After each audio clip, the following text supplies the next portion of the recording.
Hey guys, welcome to the competitive classes. Today is day 8 of our lecture series जिसमें हम previous year के questions which were asked in various competitive exams like IBPS, RRB and SBI आपके साथ discuss कर रहे हैं। Video को start करने से पहले जिन्होंने चैनल को अभी तक सब्सक्राइब नहीं किया है तो do subscribe it. Also description box में हमारे वेरियस सोशल मीडिया प्लेटफॉर्म के लिंक्स डाल दिए गए हैं, do connect with us on them.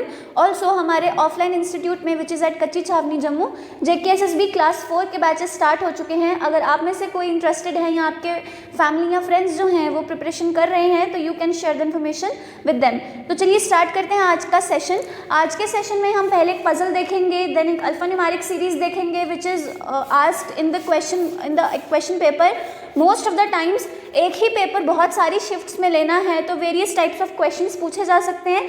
हो सकता है किसी एक शिफ्ट में अल्फान्यूमेरिक सीरीज पूछी गई हो तो दूसरी में ना पूछी जाए, हो सकता है किसी एक में इनइक्वालिटी आए तो दूसरी में इनइक्वालिटी ना पूछी जाए। तो ऐसे केसेस में आपको रीजनिंग के जितने भी टॉपिक्स हैं, whether it be alphanumeric, alphabetic, order and ranking, inequality, syllogism, आपको सबके सब टॉपिक्स पढ़ के जाने हैं। बट उनमें से कुछ ही टॉपिक्स जो हैं वो आपको पूछे जाएंगे, बट यू नेवर नो कि आपको कौन सा टॉपिक जो है पेपर में आ जाए। तो चलिए स्टार्ट करते हैं आज के सेशन में। First question is right in front of you on the board. There are 8 person sitting around a circular table facing the centre. तो एक सर्कुलर अरेंजमेंट है हमारे पास जिसमें 8 लोग बैठे हैं सर्कल में। मोस्ट ऑफ द टाइम्स हमको पेयर्स ही दिए जाते हैं 6, 8, 4, 2 इस तरह से। Z is a neighbour of W। अब मुझे नहीं पता Z यहाँ बैठा है तो मैं नेक्स्ट स्टेटमेंट में चलूंगी। Number of people sitting between A and P is same as the number of persons sitting between M and Q। A और P के बीच में जितने भी बंदे होंगे उतने ही M और Q के बीच में होंगे। आगे बोलता है D sits to the immediate right of K। ये सब इनवर्ड डायरेक्टेड है, ठीक है। अगर K यहाँ बैठा है तो मेरा D sits to the immediate right of K। अगर K यहाँ बैठा है तो D यहाँ पे होगा। 2 persons are sitting between Q and W। अभी मुझे Q और W के बारे में कोई भी इंफॉर्मेशन गिवन और कोई नहीं है। 3 person are sitting between K and A। तो हो सकता है 3 पर्सन यहाँ से हो, 3 पर्सन यहाँ से हो। जिस भी डायरेक्शन से हम जाएंगे A हमेशा K के ऑपोजिट एंड पे ही आएगा। नेक्स्ट स्टेटमेंट है Q is a neighbour of K and P is not a neighbour of Q। उसने मुझे बोला कि Q is a neighbour of K, तो Q यहाँ तो नहीं आ सकता, तो Q मेरा जो है वो यहाँ पे आएगा। आगे उसने बोला and P is not a neighbour of Q। P जो है वो यहाँ पे नहीं आ सकता, ठीक है। अब ऊपर चलते हैं हमारी स्टेटमेंट में। 2 persons are sitting between Q and W। हो सकता है Q एंड W यहाँ पे प्रेजेंट हो सकता है W यहाँ पे तो नहीं आ सकता, और Q और W के बीच में 2 पर्सन चाहिए। अगर मैं यहाँ से जाती हूँ तो यहाँ पे आना चाहिए था, बट यहाँ पे ऑलरेडी A प्रेजेंट है, और यहाँ से जाती हूँ तो यहाँ पे आना चाहिए था। मतलब मेरे Q जो W की जो मेरी सिटिंग है वो फिक्स हो गई। नेक्स्ट उसने मुझे बोला Z is a neighbour of W। तो यहाँ पे W आया तो Z मेरा यहाँ आएगा बिकॉज यहाँ पे ऑलरेडी D बैठा हुआ है। उसके बाद मुझे बोला गया था that P is not a neighbour of Q। तो P के लिए एक ही स्लॉट बचता है जो कि ये है। तो और कौन सा मेरे पास अल्फाबेट बचता है विच इज M। तो this makes my sitting arrangement, circular sitting arrangement which I was able to do in under 2 minutes, ठीक है। अगर आपने 2 मिनट में क्वेश्चन सॉल्व कर लिया, आप 5 क्वेश्चन आसानी से आधे मिनट में आगे अपने मार्क कर सकते हो। देख सकते हो आपकी इससे हमारा कितना टाइम बच रहा है। तो टेक्निक जो है वो मस्ट है, कौन से स्टेटमेंट को इग्नोर करना है, कौन से स्टेटमेंट को पकड़ना है। फर्स्ट क्वेश्चन मुझे वो पूछता है what is the position of M with respect to D। अच्छा, उसने मुझे ये भी बोला था कि A और P के बीच में जितने पर्सन है उतनी पर्सन M और Q के बीच में होने चाहिए। तो आप देख रहे हो A और P के बीच में कुछ नहीं है और Q और M के बीच में भी कुछ नहीं है। मतलब मेरा जो क्वेश्चन है वो ठीक बना है, ठीक है। तो मेरी फर्स्ट क्वेश्चन क्या है, what is the position of M with respect to D। ये रहा M, ये रहा D। तो 1, 2 एंड 3rd, तो मेरा क्या आएगा 3rd टू द लेफ्ट। क्या ऑप्शन है, विच इज ऑप्शन नंबर 4, ठीक है। नेक्स्ट क्वेश्चन आप सबकी स्क्रीन पे है, who among them are the immediate neighbours of A। A के इमीडिएट नेबर्स कौन है, तो कौन है P and Z, which is my option number 3, my option number 3। Next question आप सबकी स्क्रीन पे है, who sits opposite to Z। Z के ऑपोजिट कौन बैठ रहा है, तो Z के ऑपोजिट बैठ रहा है Q, which is my option number 3 again, okay. Next question है, how many person sit between D and A when counted anti clockwise from D। D और A के बीच में कितने पर्सन हैं जब हम एंटी क्लॉकवाइज गिनते हैं, एंटी क्लॉकवाइज का मतलब क्लॉक जिस तरफ चलती है उसके उल्टी साइड, और क्लॉकवाइज का मतलब ये। जब एंटी क्लॉकवाइज बोला गया है मतलब मुझे यहाँ से जाते हुए गिनना है कि डी और ए के बीच में कितने पर्सन हैं, तो डी और ए के बीच में 2 पर्सन प्रेजेंट हैं, 2 persons, which is my option number 2. Okay तो इस पजल में इतने ही क्वेश्चंस थे। अब चलते हैं हम अपनी नेक्स्ट सेक्शन में, which consists of an alpha numeric series and some questions based on it. तो अल्फा न्यूमेरिक सीरीज आपके स्क्रीन पे आपको दिख रही होगी, मैंने पहले से लिख के रख ली है ताकि आप लोगों का भी टाइम वेस्ट ना हो। तो चलते हैं अपने फर्स्ट क्वेश्चन पे, डायरेक्शंस पढ़ेंगे कि हमको क्वेश्चन में करना क्या है और उसके बेसिस पे फिर क्वेश्चन सॉल्व करेंगे। उसने मुझे पूछा है how many such even number of there in the above arrangement each of which are immediately proceeded by an alphabet and followed by a symbol. कितने ऐसे इवन नंबर हैं which is proceeded by an alphabet. Proceeded मतलब उसके पीछे alphabet यहाँ पर आना चाहिए और सिंबल कहाँ आना चाहिए, सिंबल यहाँ पे आना चाहिए। ऐसा पैटर्न अपने वहाँ पे शीट पे जाकर लिख के रख लो, आपको कभी भी कंफ्यूजन नहीं होगी कि आप ढूंढ क्या रहे थे। बिकॉज कभी कभी इन द मीनवाइल हम भूल जाते हैं कि हमें पैटर्न क्या फॉर्म करना था। तो चलो देखते हैं। सबसे पहले 2 आ गया, 2 के आगे अल्फाबेट और पीछे सिंबल, तो एक मेरा नंबर बना 2। 8 के पीछे अल्फाबेट और 8 के आगे अल्फाबेट और पीछे सिंबल, दूसरा आ गया मेरा 8। 4 की बात करूँ, 4 के पीछे सिंबल नहीं है। उसके बाद और कौन सा मेरा इवन नंबर है, 6 के पीछे 6 के आगे अल्फाबेट नहीं है। उसके बाद 9, 5, 7, 1 एंड 0। तो 0 जो है, 0 के आगे मेरा अल्फाबेट है और इसके पीछे क्या है, सिंबल। तो ऐसे मेरे कितने इवन नंबर हो गए, मेरे पास 3 इवन नंबर्स हो गए। 3 even numbers they which are being proceeded by an alphabet and are being followed by a symbol. Okay, next question है आपके डिस्प्ले स्क्रीन पर। क्वेश्चन क्या पूछा है, how many such numbers are there between 2 and G। 2 और G के बीच में ऐसे कितने नंबर्स हैं which is both immediately proceeded and immediately followed by a consonant. Number के आगे भी कॉन्सोनेंट, नंबर के पीछे भी कॉन्सोनेंट। तो 2 कहाँ मेरा, 2 रहा मेरा ये, G रहा मेरा ये, तो इसके पीछे ढूंढो नंबर। ये इसके पीछे नहीं, 4 जो था, 4 के आगे भी कॉन्सोनेंट और पीछे भी कॉन्सोनेंट। 1 के पीछे सिंबल है, 6 के आगे सिंबल है, बस। तो मेरा कितना था, मेरा एक ही मेरे पास ऐसा नंबर था, 4 नंबर था विच इज माई ऑप्शन नंबर 2। तो मेरे पास एक ही नंबर था जिसके आगे भी कॉन्सोनेंट और पीछे भी कॉन्सोनेंट था। नेक्स्ट क्वेश्चन है आपकी स्क्रीन पे, how many such vowels are there in the above arrangement each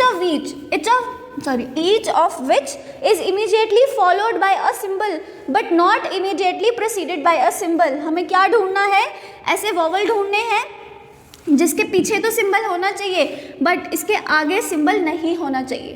ठीक है, वॉवल ढूंढो। सबसे पहले वॉवल कहाँ है मेरा, ये रहा मेरा वॉवल। इस वॉवल के आगे भी सिंबल है, इस वॉवल के पीछे भी सिंबल है, तो आई विल इग्नोर इट। आगे कौन सा वॉवल है मेरा, ये, इसके आगे नंबर है, इसके पीछे अल्फाबेट है, तो ये भी नहीं। इसके आगे मेरे पास कोई भी वॉवल नहीं है। यहाँ पे मुझे समझ नहीं आ रही कि ये 0 है या O है, but most probably this is, अगर ये 0 है तो 0 को हम काउंट नहीं करेंगे, बट अगर ये O है अगर ये O है तो इसके पीछे सिंबल है और इसके पीछे सिंबल नहीं है, तो यहाँ पे मेरा ऑप्शन होगा 1 vowel which will be my option number 2। ठीक है, आपको वहाँ पे जाके क्लियरली बताया होगा, यहाँ पे इतना क्लियरली नहीं दिख रहा, बट मोस्ट प्रोबेबली ये जो है यहाँ पे O है, बिकॉज जो 0 होता है ना वो थोड़ा सा ज़्यादा इलोंगेटेड होता है। ओके, चलते हैं अपने नेक्स्ट क्वेश्चन पे, which is displaying on your screen. Which of the following element is exactly in the middle between the 11th from the left hand? 1, 2, 3, 4, 5, 6, 7, 8, 9, 10, 11। तो ये रहा मेरा 11th element. And 16th from the right and, 1, 2, 3, 4, 5, 6, 7, 8, 9, 10, 11, 12, 13, 14, 15 and 16। तो इसके बीच में कितने ऐसे elements हैं, इसके बीच में जितने भी एलिमेंट्स हैं उनके एग्जैक्टली मिडल में कौन है। इसके बीच में कितने हैं, 1, 2, 3, 4 एंड 5, 1, 2, 3, 4 एंड 5। तो मैं देख पा रही हूँ कि जो मेरा मिडल वाला एलिमेंट है वो ये है, तो मेरा आंसर क्या होगा, the percent symbol which is my option number 2। ठीक है, नेक्स्ट क्वेश्चन आपकी स्क्रीन पे है, which of the following is fifth to the right of the 25th element from the right end. Right end से 25th देखना है और इसके राइट पे 5th देखना है। तो शॉर्टकट मैंने आपको बताया था, आपको 25 में से 5 माइनस करना है, आपके पास 20 आएगा। तो अब आप राइट साइड से कौन सा नंबर देखोगे, 20th देखोगे एलिमेंट। 1 2 3 4 5 6 7 8 9 10 11 12 13 14 15 16 17 18 19 एंड 20। तो मेरा आंसर क्या आया 1, विच is my option number 5, which is my option number 5। तो अल्फान्यूमेरिक सीरीज में आज इतने ही क्वेश्चंस। अब आगे देखते हैं। तो अब चलते हैं अपने कुछ इनइक्वालिटी के स्टेटमेंट्स पे और उनके कंक्लूजन्स जो हैं हम डिराइव आउट करते हैं। फर्स्ट क्वेश्चन आप सबकी स्क्रीन पे है, आपको 2 स्टेटमेंट्स दिए गए हैं और उसके बेसिस पे कंक्लूजन दिया गया है। तो स्टेटमेंट्स क्या है इस क्वेश्चन के,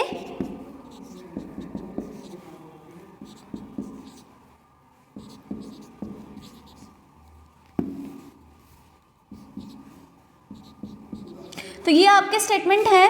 फर्स्ट कंक्लूजन जो है मुझे जी और ई के बीच में चाहिए, जिसके लिए मुझे कुछ भी नहीं करना पड़ेगा।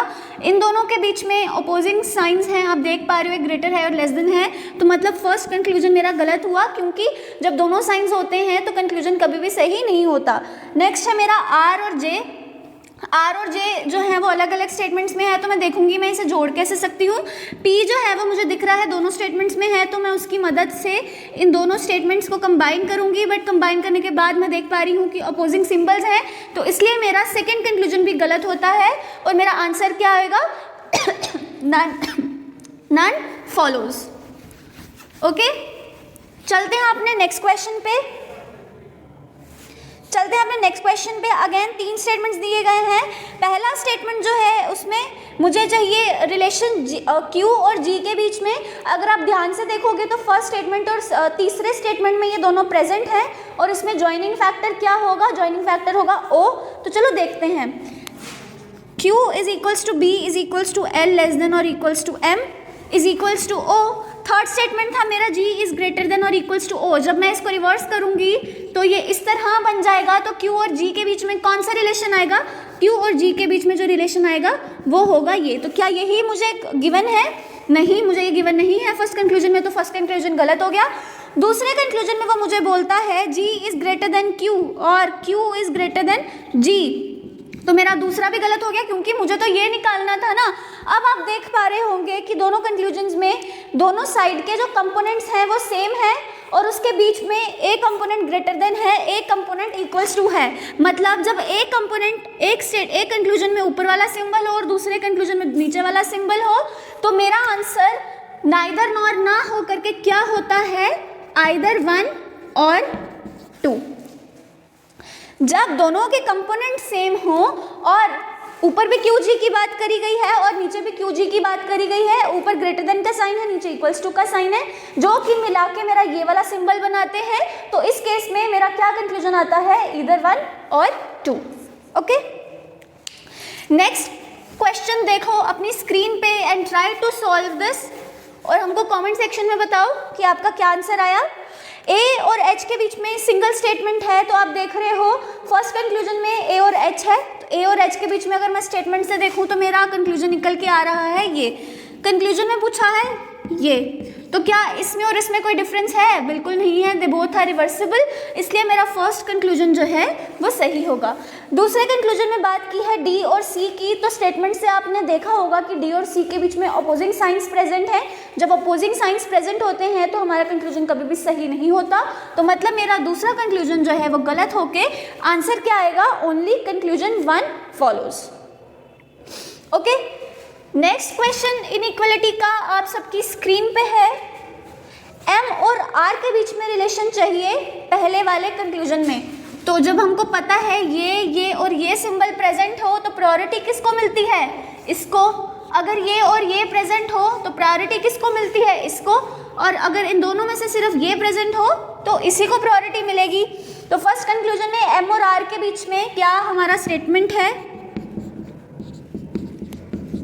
ये मेरा स्टेटमेंट है, तीनों साइंस इसके बीच में प्रेजेंट है, तो प्रायोरिटी किसको मिलेगी, इसको। तो M is less then R, which is my conclusion 1 and which is absolutely right. Second conclusion के अकॉर्डिंग P और V के बीच में मेरा रिलेशन ये है, जब मेरा ये प्रेजेंट है तो प्रायोरिटी इसको मिलेगी, तो मेरा कंक्लूजन 2 भी जो है वो भी सही हुआ।